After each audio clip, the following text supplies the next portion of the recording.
नमस्कार मंडळी. आम्ही इलाव तरंदळ्याच्या डॅमवरती. हवा कसली भारीच सुटलेली आहे इकडे आणि वातावरण कसला भारीच वाटता.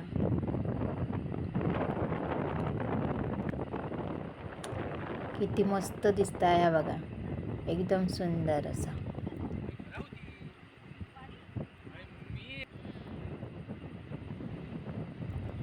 पाणी वाहताना कसं भारी वाटतं आता बघा.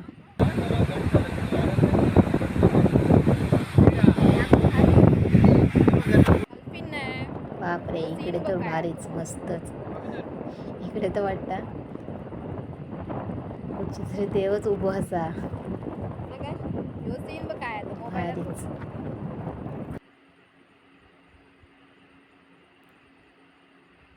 तर मंडळी, तुमका हे सीन कसे वाटले ते कमेंटमध्ये नक्की सांगा.